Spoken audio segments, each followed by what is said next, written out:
Hasta la clase anterior vimos el movimiento en una dimensión.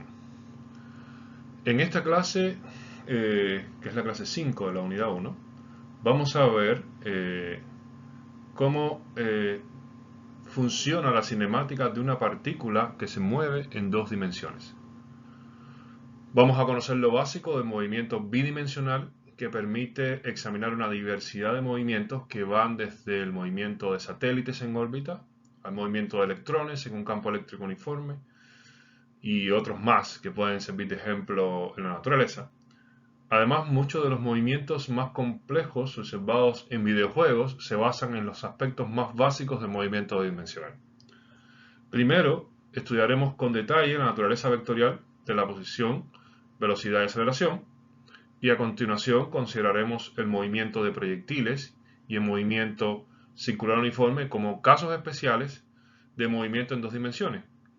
También discutiremos el concepto de movimiento relativo, que muestra por qué los observadores en diferentes marcos de referencia pueden medir posiciones y velocidades distintas para una partícula conocida. En la clase anterior se mostró que el movimiento de una partícula a lo largo de una línea recta se conoce por completo si conocemos su posición como función del tiempo. Esta idea se puede ampliar al movimiento bidimensional de una partícula en un plano XY.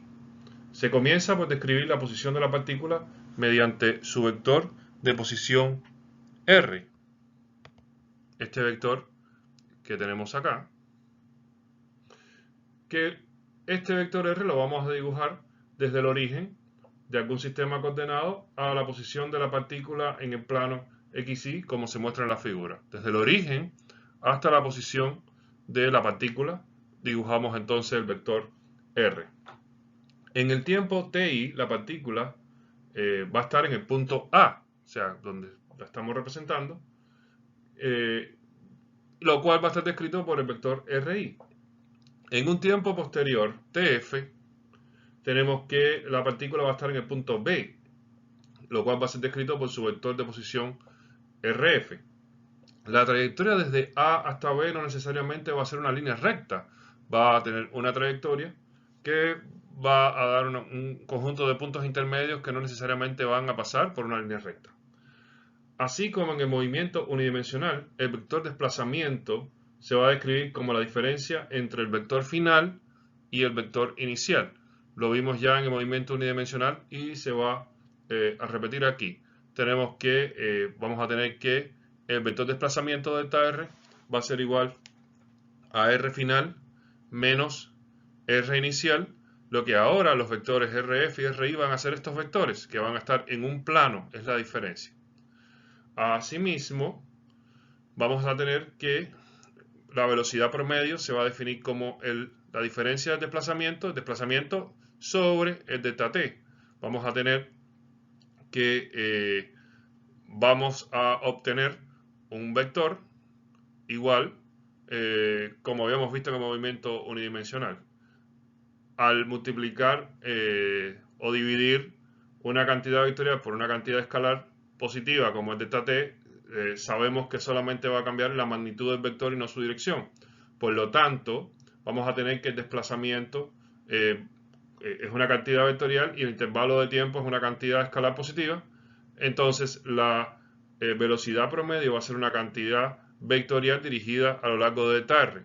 O sea, vamos a tener que la velocidad promedio va a ser un vector que va a tener la misma dirección que delta r, pero va a tener otra magnitud, porque va a estar afectada por el delta t. Vamos a tener que la velocidad promedio va a ser independiente de la trayectoria entre los dos puntos.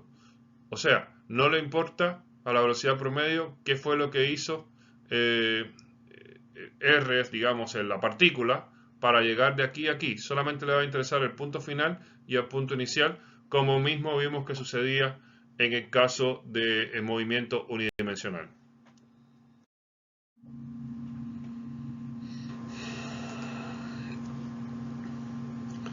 Consideremos nuevamente el movimiento de una partícula entre dos puntos en el plano XY, como se muestra en la figura acá, en esta de acá.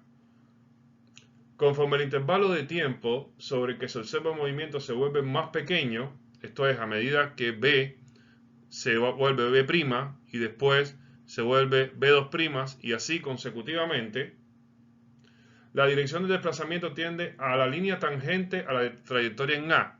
La línea tangente, que es esta, va a obtenerse si hacemos que B cada vez esté más cerca, y entonces el delta R que vamos a tener aquí es cada vez más pequeñito, más pequeño hasta que llega aquí. Entonces, ahí vamos a obtener la velocidad instantánea, que se define como el límite de la velocidad promedio delta R sobre delta T conforme delta T tiende a 0. Matemáticamente lo tenemos aquí. La velocidad instantánea, el vector velocidad instantánea va a ser el límite cuando delta T tiende a 0 de delta R sobre delta T, como mismo vimos en el caso del movimiento unidimensional. Por lo tanto, vamos a obtener la derivada del vector R con respecto al tiempo, y esa va a ser la definición de la velocidad instantánea, y además va a ser la velocidad que más nos interesa, porque es la velocidad que nos va a poder permitir describir lo que sucede con la velocidad en cada uno de los puntos de la trayectoria, lo cual es lo que se desea. La magnitud del vector velocidad instantánea se llama rapidez de la partícula, que es una cantidad escalar. La misma definición que vimos también en movimiento unidimensional. Cuando el vector velocidad instantánea cambia en el tiempo, se pueden definir las aceleraciones promedio e instantáneas también. Tenemos que la aceleración promedio va a ser igual a velocidad final menos velocidad inicial sobre tiempo final menos tiempo inicial, lo cual nos va a dar el delta V sobre delta T. Tenemos que es la aceleración promedio, es el cambio en el vector velocidad instantánea dividido por el intervalo de tiempo durante el que ocurre dicho cambio. Y si esto también le hacemos un análisis similar, hallamos el límite cuando delta T tiende a 0, obtenemos que la aceleración va a ser igual a la derivada de la velocidad con respecto al tiempo, lo cual se va a definir como la aceleración instantánea. Vamos a tener que el valor límite de la proporción delta V sobre delta T conforme delta T tiende a 0 es el que va a originar el concepto de aceleración instantánea, como vimos en el movimiento unidimensional y como hemos visto cada vez que hacemos este análisis. Tenemos que hay que estar muy alerta y notar que en el caso de un movimiento bidimensional, la expresión VF menos VI, como se dice acá, por ejemplo, se refiere a la suma de vectores, como se muestra en esta figura.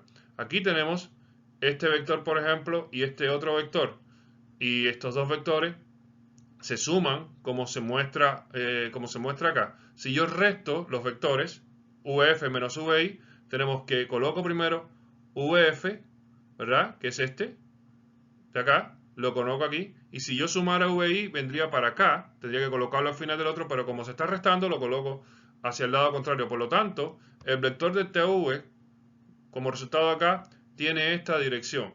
Este análisis es bastante más complejo que en el caso de un vector en una dimensión, pero debemos recordar que siempre estas magnitudes, como son vectores, cumplen con las propiedades de vectores, con la suma y resta de vectores, y eso lo debemos considerar cada vez que enfrentamos un ejercicio de movimiento bidimensional.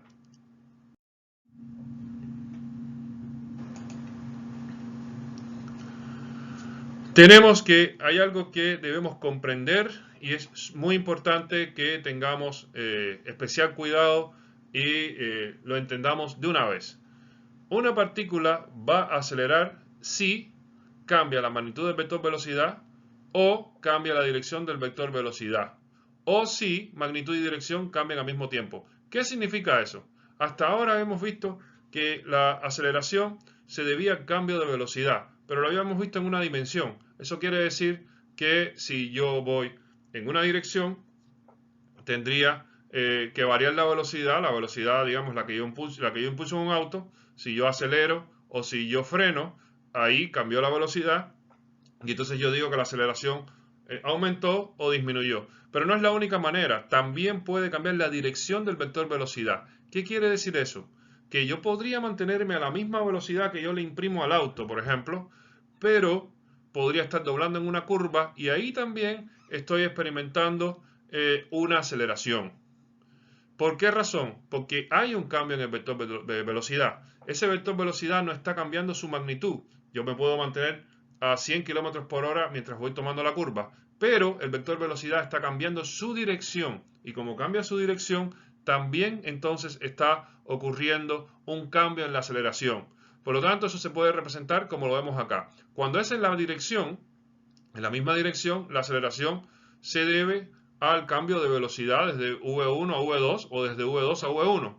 Pero cuando hay un cambio en la dirección, el vector que iba en esta dirección V1 de pronto rotamos en una curva y tomó esta otra dirección, dobló en la curva. Por lo tanto, el resultado es un delta V que va a tener que ver con el cambio de dirección de dos vectores que tienen la misma magnitud.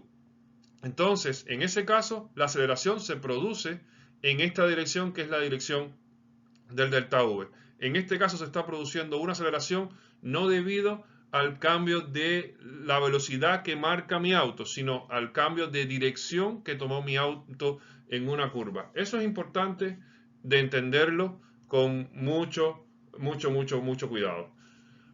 Bien, veamos definiciones de la posición en un plano. La podría definir en dos componentes, la componente X y la componente Y, aquí representado como vectores unitarios. Lo mismo podría ser en el caso de la velocidad. En el caso de la velocidad, yo podría decir, digamos, la velocidad es igual a la derivada de R con respecto al tiempo. Obviamente esto es velocidad instantánea, pero es la velocidad que más nos interesa y por eso la vamos a llamar simplemente velocidad. Entonces, en este caso, yo podría derivar las dos componentes, la componente en X y la componente en Y, y obtendría derivada de X con respecto al tiempo por Y, el vector Y, más derivada de Y con respecto al tiempo por el vector J, lo cual me deja en velocidad en X por Y más velocidad en Y por J. Recuerden que en este caso lo que estoy haciendo es tomando las magnitudes del vector y acá queda un vector unitario donde Y tiene la dirección del eje X y J tiene la dirección del eje Y.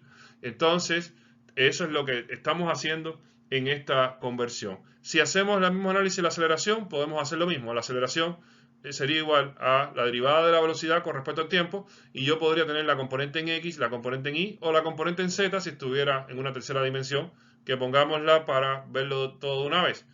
En ese caso, yo podría tener la representación de esta manera. La derivada de velocidad con respecto al tiempo en Y por Y, más la derivada de velocidad en Y con respecto a T por J, más la derivada de la velocidad en Z con respecto a T por K. Donde aquí estamos con las componentes en X, en Y y en Z. Y podríamos hacer el mismo análisis, pero esta vez con la segunda derivada de la posición en X, posición en Y, posición en Z, y así quedaría la representación con vectores unitarios. Podríamos considerar también el caso de que tengamos aceleración constante en un plano, puesto que la aceleración de la partícula se supone constante en un plano, sus componentes AX y AI también son constantes, por lo tanto se le puede representar como una partícula bajo aceleración constante, independiente de cada una de las dos direcciones y aplicar las ecuaciones de cinemática que vimos antes, las C1, C2, C3 y C4, como las llamamos, por separado a los componentes X e Y del vector velocidad. Por lo tanto, yo podría representar la ecuación de la velocidad final poniendo la componente en X y la componente en Y con las expresiones, por ejemplo, esta es la expresión de cinemática que definimos como C1. Fíjense que aquí está la velocidad inicial y aquí está aceleración por tiempo. Y yo podría colocarla de esta manera y tener la expresión, digamos, acá con la velocidad inicial para la componente Y, para la componente J, digamos, para la componente X y la componente Y, que tienen el vector unitario Y y el vector unitario J, y aquí la podemos con la aceleración de este lado por T. Por lo tanto, si este vector lo podemos definir como el vector VI, que tiene las dos componentes X e Y, y este vector lo podemos definir como el vector A, que tiene las componentes X e Y. Y nos queda una expresión en función de vectores, pero esta expresión en función de vectores se refiere a los vectores totales, los vectores totales que implican las dos componentes. El mismo análisis se puede hacer para la ecuación de la posición, la que definimos como C3 cuando vimos la clase de cinemática, la clase anterior. Y fíjense que aquí el vector posición final es igual al vector posición inicial más el vector inicial de velocidad inicial por tiempo más un medio de aceleración t al cuadrado, donde la aceleración es constante, pero todo esto que estamos viendo es en un plano XY. Por lo tanto, tenemos que tener cuidado cómo vemos estos vectores. Aquí hay una representación gráfica que nos permite ver estas ecuaciones que vimos antes, pero en su forma real en un plano XY. Por ejemplo, tenemos, si consideramos que esto es separable en X y en Y, podemos ver que la velocidad final en X, que sería este vector, suma el vector en XY, que es este, pero en X, más AXT, que estaría representando esto, pero proyectado en X. Lo mismo va a pasar en Y. El vector en Y final, que es la componente Y de este, sería igual a la BI inicial, que sería este de acá, más AI por T, que sería este de acá. Por lo tanto, tenemos los vectores, tenemos la representación de la componente en Y y la componente en X de esta ecuación. Y fíjense cómo esto se ve en la suma de vectores, donde estos dos suman VI, VXY más VII, suman VI, y por acá este vector AXT más AIT suma AT. Y ellos dos, la suma de ellos dos, suma la velocidad final. Lo mismo podemos ver en este análisis con la ecuación de cinemática C3, donde vemos que aquí tenemos que X final, o sea que sería la componente de R final en X, va a ser la suma de XY, que es la RI en X, más VXYT, que es esta expresión pero proyectada en X, más un medio de AXT cuadrado, que es esta expresión pero proyectada en X. Lo mismo vamos a ver aquí si lo proyectamos en Y. Tenemos que Y final es RF proyectado en Y, va a ser igual a Y inicial, que es RI proyectado en Y, más VIT, que es esta velocidad, este término proyectado en Y, más un medio de AIT cuadrado, que es esta aceleración proyectada en Y. Y si sumamos estos vectores, tenemos que XY más Y da RI, VXYT más VIT da VIT, que es este vector de acá. Y tenemos que aquí un medio AXT cuadrado más un medio AIT cuadrado nos da el vector un medio AT cuadrado, y esta suma de tres vectores da R final, que al final es este vector de acá. Por lo tanto, estos gráficos nos muestran la representación de las ecuaciones de cinemáticas, pero en un plano XY, lo cual hace más complejo el tema. Ahora, un caso especial del movimiento bidimensional, que son los proyectiles. Es muy interesante el estudio de los proyectiles por muchas razones, ya que hay muchos fenómenos que se explican mediante el movimiento de proyectiles. Es un movimiento bidimensional que si se ocurriera en ausencia de cualquier fuerza externa que lo mueva desde su posición, va a tener un recorrido parabólico, perfectamente parabólico. Fíjense que se observan muchas cosas en la vida cotidiana. Por ejemplo, este es el lanzamiento de un cohete. Forma un proyectil. Tenemos que, en este caso, vemos el agua de una fuente. Fíjense que forman varios proyectiles. Según la fuerza con que empuje el agua, ese proyectil va a caer un poco más lejos o va a caer un poco más cerca. En este caso tenemos un soldador donde las chispas forman proyectiles. Aquí tenemos un jugador de baloncesto que para lanzar la pelota que caiga en su lugar tiene que lanzarla con un proyectil de manera que llegue a donde él quiere. Aquí tenemos un motorista que para lanzarse acá y caer en la rampa, él tiene que calcular con qué velocidad viene y hace un recorrido de proyectil antes de caer en la otra rampa, y si le fallara el cálculo podría tener serios problemas. Por lo tanto, los proyectiles están en la vida cotidiana en muchas cosas. Ahora, también es muy interesante para ustedes, en el caso de ustedes, lo que ustedes estudian, ya que se usan los proyectiles para muchas cosas en los videojuegos. A la hora de crear comportamientos para enemigos, aliados o básicamente cualquier instancia que no esté fija en el videojuego, tenemos que tener en cuenta el movimiento de proyectiles y entrar en el mundo de la física y también cuadrarlo con animaciones posibles que uno pueda añadir. Un ejemplo muy común en videojuegos es el lanzamiento de proyectiles en muchas situaciones. Para los proyectiles hay que predecir una posición futura para poder trazar una trayectoria de movimiento. Hay que calcular el punto de impacto. También hay que tener en cuenta otros aspectos como que la bala puede impactar con un objeto antes de llegar al punto o agentes externos que puedan influir en la trayectoria. Puede ser viento, puede ser rozamiento, puede ser cualquier otra cosa. Por ejemplo, en los saltos, prácticamente cualquier juego dispone de la capacidad de salto para los personajes. O sea, muchos juegos disponen de capacidad de salto para los personajes. El salto de un personaje en un videojuego tiene que estar muy bien calculado, ya que de ello depende muchas veces que el personaje consiga alcanzar o no el objetivo, sobre todo en juegos de plataforma. Tienen que estar muy bien medidas las variables del impulso, velocidad, alcance, con qué peso cae el suelo. Cualquier modificación notable en alguna de estas variables puede cambiar por completo la mecánica del juego. Al igual que con los proyectiles se puede calcular la posición de aterrizaje y a partir de ahí calcular una velocidad.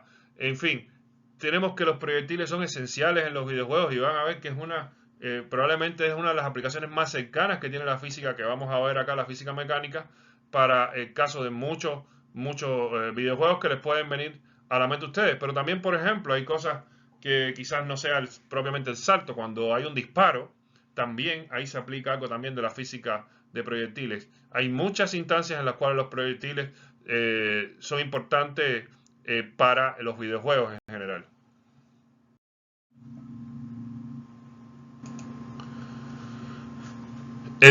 Aquí, por ejemplo, pueden ver esto sacado de un artículo donde se puede ver cómo aplican a estos Angry Birds los proyectiles.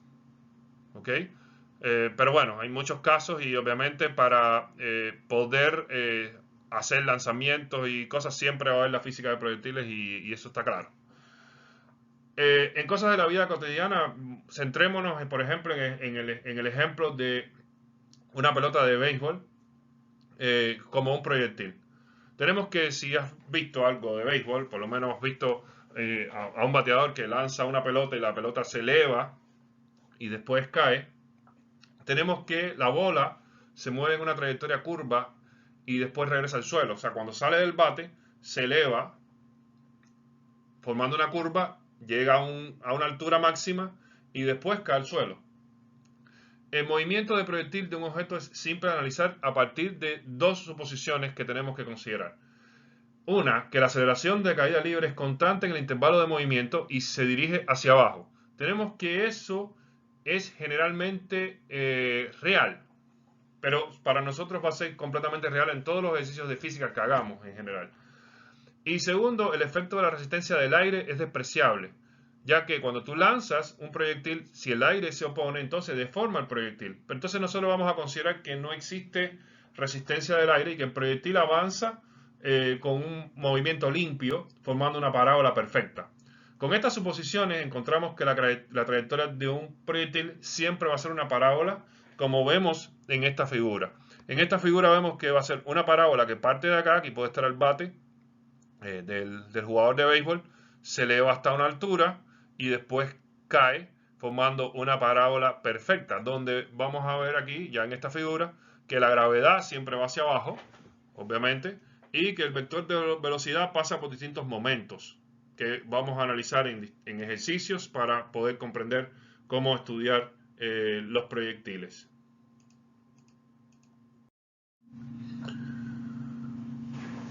Bien, las consideraciones para el movimiento de proyectil: el valor de G es constante durante todo el movimiento dirigido hacia la Tierra, no hay roce, la trayectoria es una parábola y vamos a tener valores muy relevantes que son la altura máxima y el alcance de la trayectoria. Tenemos que la altura máxima va a ser el valor que vamos a tener acá. Aquí tenemos muchas alturas, pero esta va a ser la máxima de todas. Y el alcance va a ser hasta dónde llega el proyectil, o sea, va a ser esta distancia de acá.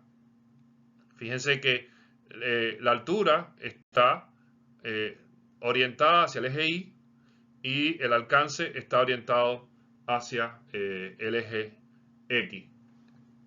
La expresión en la ecuación se grafica en la figura de arriba.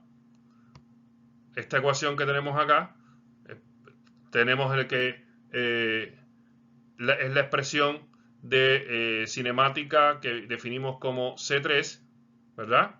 Y tenemos que, en este caso, le colocamos aquí la gravedad, porque en este movimiento vamos a ver que interviene la gravedad.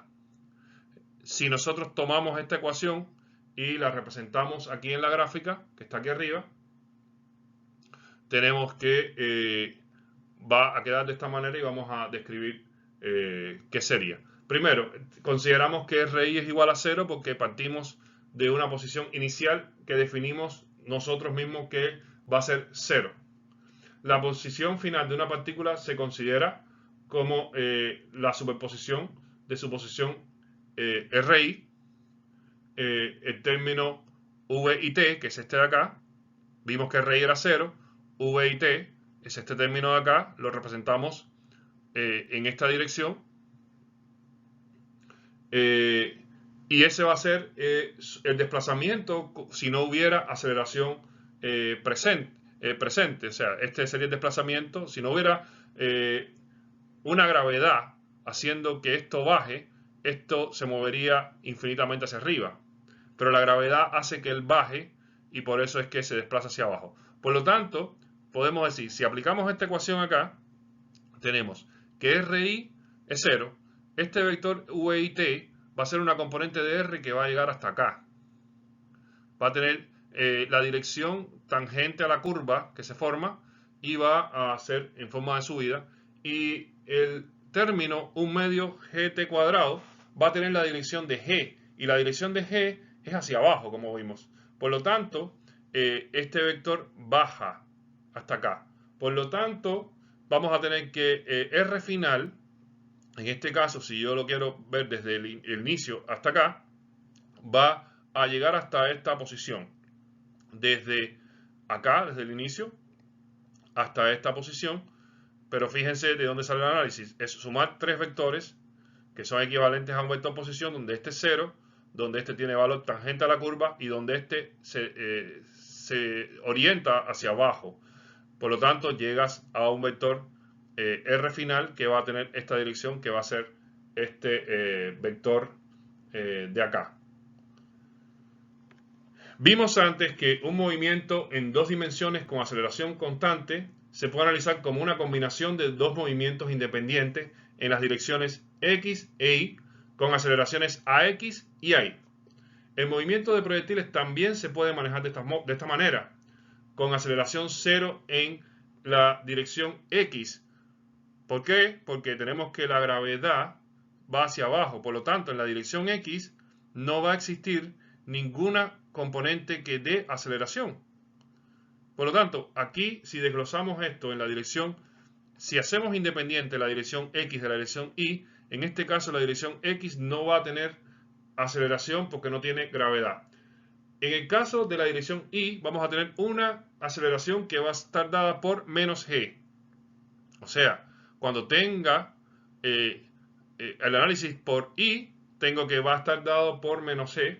Por lo tanto, cuando yo analice el movimiento de un proyectil, debo representarlo como la sobreposición de dos movimientos. Un movimiento es el de una partícula bajo velocidad constante en la dirección horizontal. O sea, cuando yo me muevo en esta dirección, voy a velocidad constante sin aceleración. Y dos, el movimiento de una partícula bajo aceleración constante en caída libre en la dirección vertical. O sea, en esta dirección, en la dirección Y, yo voy a tener un movimiento con aceleración constante donde la aceleración va a ser la gravedad. Va a ser un movimiento de caída libre. Los componentes horizontal y vertical del movimiento de un proyectil son completamente independientes uno de otro y se van a manejar por separado con el tiempo t como la variable común para ambas componentes. La variable que va a asociar a los dos movimientos va a ser la variable t, pero van a ser dos movimientos independientes.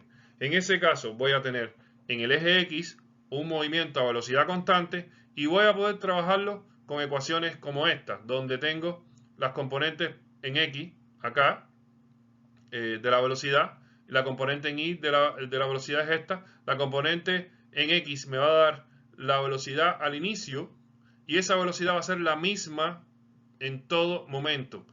O sea, si yo calculo Vxy acá en este ángulo, yo conociendo este ángulo, calculo Vxy con la relación que se formaría en este triángulo, yo voy a tener que Vxy va a ser igual en todo momento y nunca va a cambiar. Lo cual no va a pasar con Vi, porque Vi va a variar porque a medida que cambia el movimiento, tenemos que la gravedad está influyendo y está haciendo que la velocidad disminuya hasta que llegue aquí, se hace cero y continúa. Pero eso lo vamos a ver más adelante. La idea que es importante que se quede hasta este momento es que estamos con un movimiento que tiene una combinación de dos movimientos. Uno de esos dos movimientos es en X, que es a velocidad constante. El otro movimiento es en Y, que es a aceleración constante. La velocidad varía, la aceleración es la que es constante, pero esa aceleración va a ser gravedad, la gravedad, que la puedo definir como menos G, porque la I va hacia arriba y la G entonces va hacia abajo.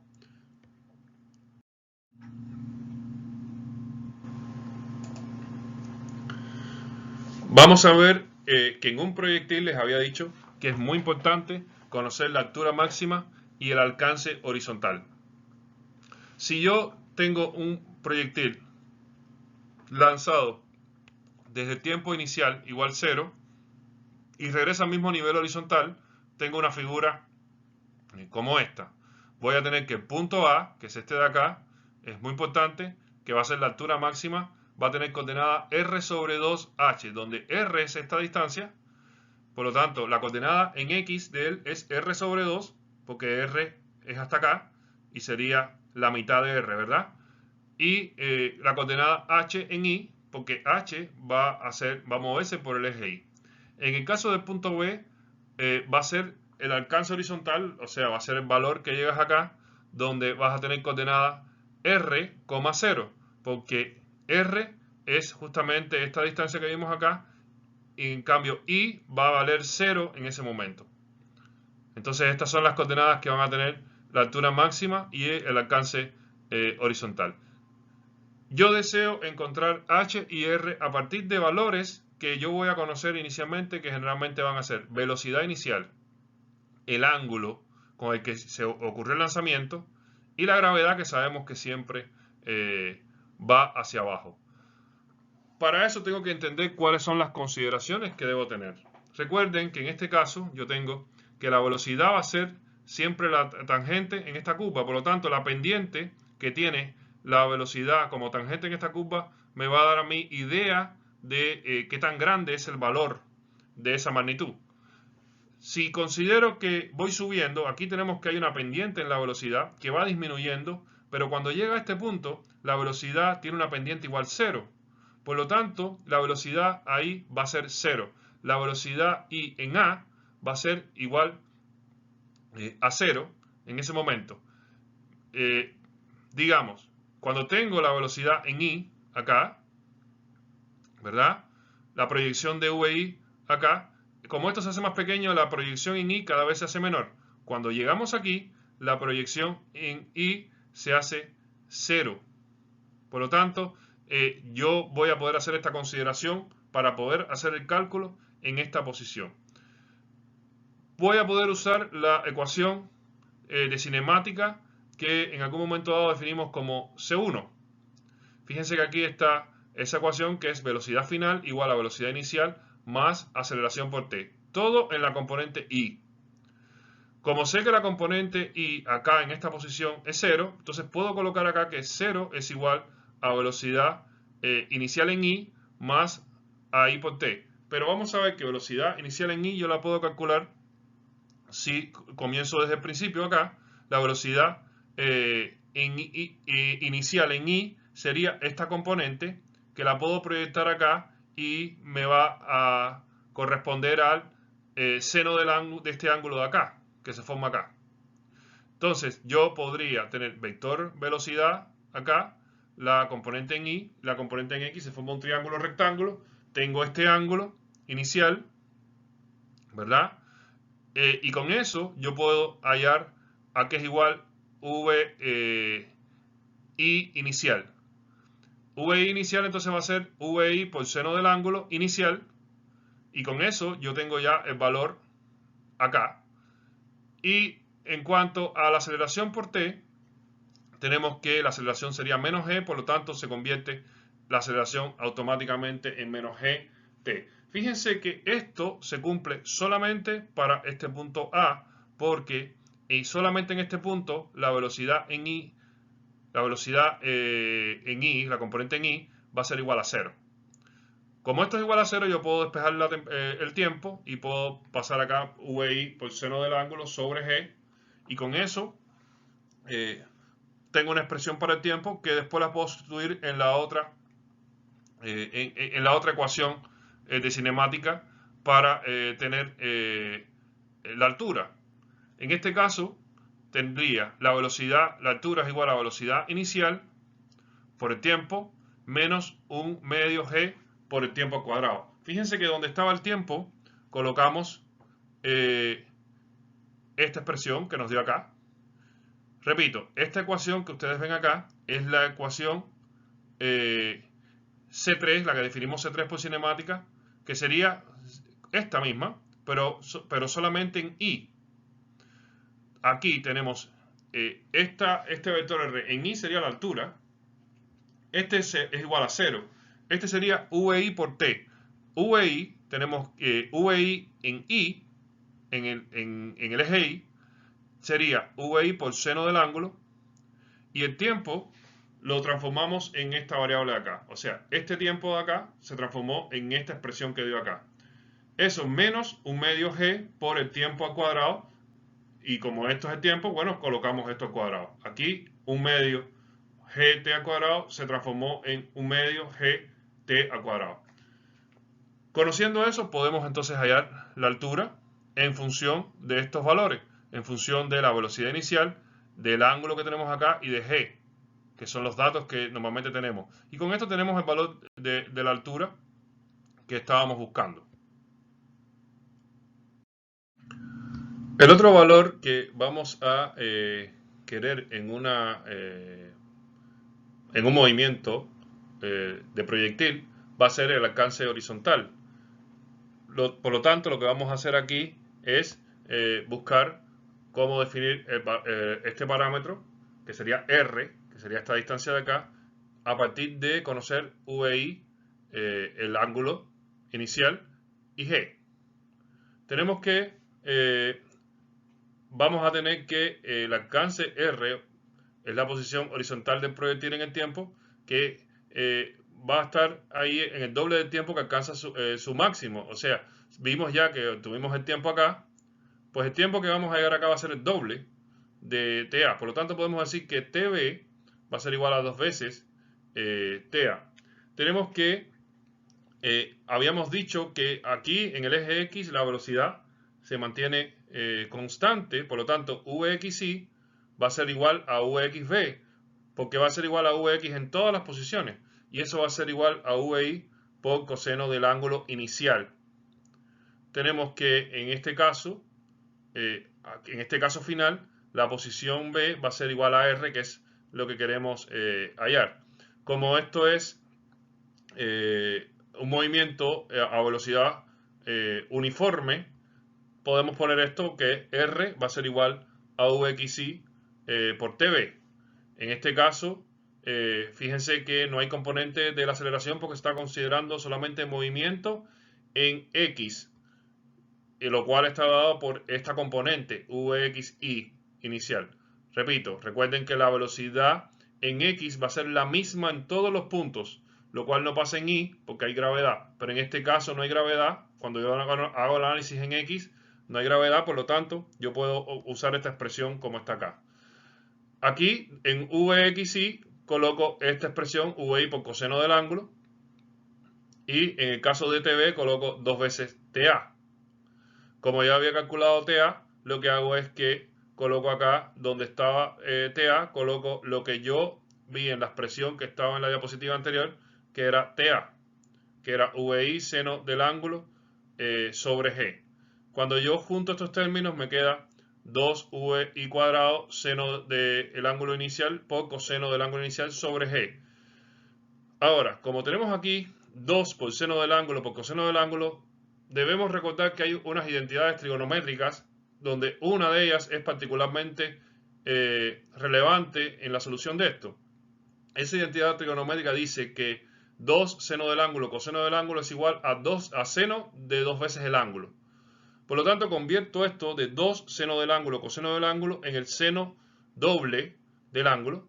Y aquí me queda entonces una expresión más sencilla, que es VI al cuadrado sobre G por seno de 2 veces el ángulo. Y con eso tengo el valor de R a partir de velocidad inicial, del ángulo y de G.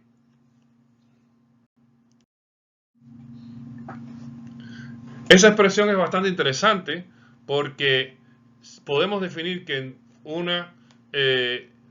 un lanzamiento de proyectil hay un valor de alcance máximo según el ángulo con que yo lance el proyectil.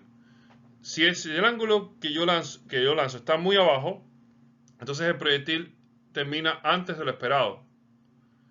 Y si el ángulo con el cual yo lanzo el proyectil está muy arriba, el proyectil se eleva mucho, pero también termina antes de lo esperado.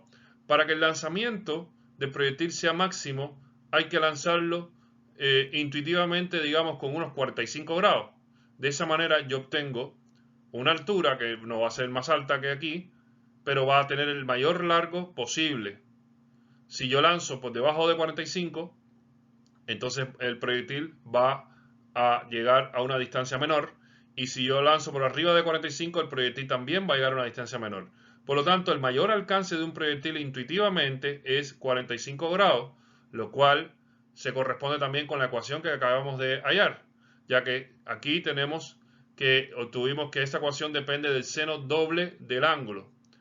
Tenemos que, según esta ecuación, tenemos que el seno del ángulo es máximo cuando es 1. Y para que sea 1, aquí tenemos que tener 90 grados. Y para que tengamos aquí 90 grados, tenemos que este ángulo tiene que ser igual a 45 grados. Porque 2 por 45 me va a dar 90 grados. Entonces, yo necesito que aquí aparezca 45 grados para que el seno sea seno de 2 por 45, seno de 90. Eso va a ser igual a 1. Y entonces voy a tener el mayor R posible, va a ser V inicial al cuadrado sobre G cuando yo lanzo el proyectil con 45 grados. Esto explica por qué 45 grados es el ángulo ideal para yo lanzar un proyectil si quiero llegar lo más lejos posible. Piensen en competidores, por ejemplo, los que lanzan la jabalina en martillo. Ellos tienen que buscar 45 grados para poder hacer sus récords. Si ellos no buscan 45 grados, entonces ellos están perdiendo la posibilidad de que lo que están lanzando llegue más lejos. Independientemente de otros cálculos que deben tener en cuenta también cuando están lanzando, porque ellos lanzan en condiciones reales donde sí hay oposición a el proyectil. Entonces, igual para ellos es un poco más complejo. Debemos considerar también que no siempre el proyectil está lanzado desde el piso. Eso quiere decir que podrían haber proyectiles que no son simétricos, que lo estamos lanzando desde un punto en una altura, o podemos lanzarlo, por ejemplo, desde la misma altura máxima. Aquí, por ejemplo, está lanzado hacia arriba, pero un poco nada más, y después cae muy abajo. Por lo tanto, esto es un proyectil asimétrico que uno, para hacer el cálculo, debería hacer otras consideraciones. Aquí estamos lanzándolo desde lo que sería la altura máxima del proyectil. Por lo tanto, si uno resuelve este tipo de problemas, debería considerar qué es lo que está sucediendo en cada uno de los casos. Pero existe la posibilidad de estos tipos de proyectiles que son asimétricos. Bien, es lógico que es un poco enredada la explicación de los proyectiles porque tenemos muchas variables jugando en esto. Entonces, es lógico que no se haya entendido completamente todo el proceso de los proyectiles con las explicaciones que puedas dar sobre ellos en una primera instancia. Ahora, para entender un poco más los proyectiles y también como ejercicios importantes de esta clase, tenemos el ejercicio que está U107, la unidad 1, el ejercicio 7, que trata sobre un proyectil de un bateador. Este ejercicio lo pueden ver en el link que está aquí en la página, en los comentarios, y se trata de un proyectil simétrico y ahí podremos desarrollar todas las ecuaciones de una manera más, explicativa, digamos, para que se entienda un poco mejor con números de lo que estamos hablando en el caso de movimiento de un proyectil. Y después tenemos el ejercicio 8 de la unidad 1, que sería un proyectil no simétrico con el lanzamiento desde una ventana. Ahí tenemos también otras explicaciones con respecto al caso de proyectiles y con eso estarían los conocimientos que necesitamos que ustedes adquieran para la prueba que va a venir después en esta unidad con respecto al tema de proyectiles.